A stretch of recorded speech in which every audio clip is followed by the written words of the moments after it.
kayo na i-deter yung mga possible untoward incidents kung sakasakaling mangyari, palayo naman sana at buti hindi nangyari. Mr. Chair, in terms of the security arrangements in the office, we regularly coordinate with the Vice Presidential Security and Protection for security assessment, and we take their recommendations. For example, if they advise us to add additional guards, we take their recommendations and apply it. But So in this case, Mr. Chair, yung 4 na beses na kumukuha kayo ng cash na 125 million sa Land Bank at pinilipat sa opisina ng Vice President, ano po ang naging security measures na ginawa niyo? Mr. Chair, I apologize, but I do not have personal knowledge of the specific security measures undertaken. Can you speak closely to the microphone? Yes, sorry, Mr. Chair. Mr. Chair, I do not have personal knowledge on the specific security measures undertaken after the check was released. Alam niyo po kaya, maybe the Chief of Staff or the Finance, would you know sino po ang driver ng sasakyan na kumukuha ng pera? Your Honor, I'm not really privy to financial matters in the office. My role really as Chief of Staff is based purely operations. So I think the better person to answer really for admin and financial concerns would be Director Sanchez. Director Dean Sanchez. So, Director, pag dumarating po yung pera, saan po dinidiretso? Mr. Chair, after the cash division releases the check to the Special Disbursing Officer, we already have no participation on the encashment or handling. So, ibig sabihin, Mr. Chair, pagkakuha ng pera sa Land Bank ng 125 million, 4 na beses, hindi siya bumabalik sa office ni Vice President. Mr. Chair, I do not have information on whether bumabalik siya po. So, hindi siya napupunta sa opisina.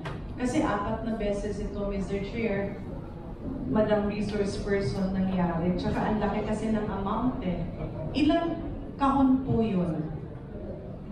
Yes, Mr. Chair, as mentioned earlier, hindi ko na po nakikita yung pag-encash, yung pag-handle, So maybe, Mr. Chair, we can ask the Land Bank Manager, ma'am, ilang boxes po yun?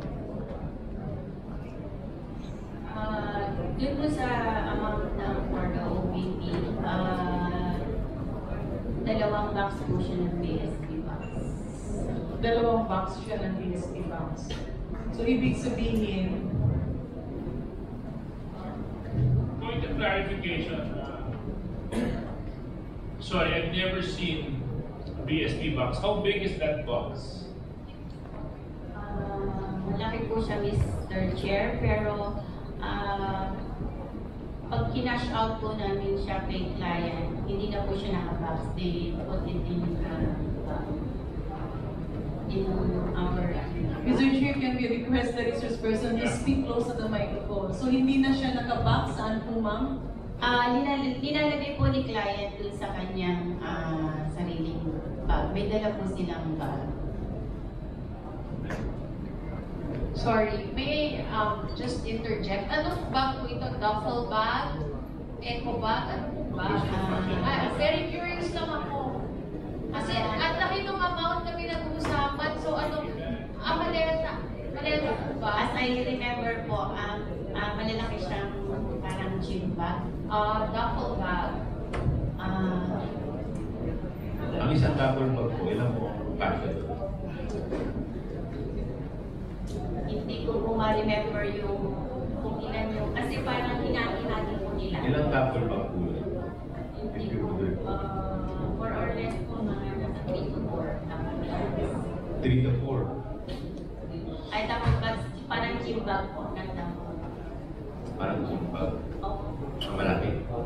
Kasi kung 3 to 4, so 125. More or less, mga 25 to 30 million. Tama po ba? Probably, Mr. Chair. Chair, mag-interject lang. Mr. Chair. Yes, Congressman Joe. Sa kay manager, sure kayo na hindi nag-request for delivery?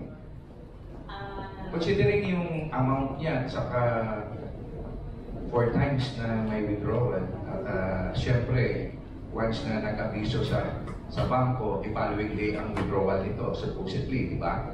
So, parang unusual naman na pipick upin nila sa bangko yung actual na withdrawal. Di ba, pagka ganitong extent ng withdrawal, usually, no?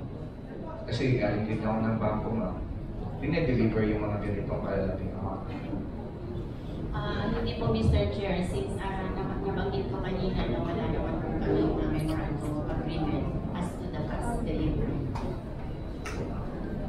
Mr. Chair, if I may, Yes, can Congressman. we inquire from other resource person if indeed a memorandum of agreement is needed when you use the, what do you call that, the special vehicle, armored vehicle? Ms. Camposano. Ma'am, before I recognize you, the Chair would like to recognize Senior Deputy Speaker, Tom Gonzales. Yes, please continue. Yes, Madam Chair, a memorandum of agreement is needed for us to deliver the cash to our client. In this case, did you not suggest or recommend to the agencies concerned that the cash be delivered by your armored vehicle, considering that this is cold cash and you are in Metro Manila where there is traffic and those traffic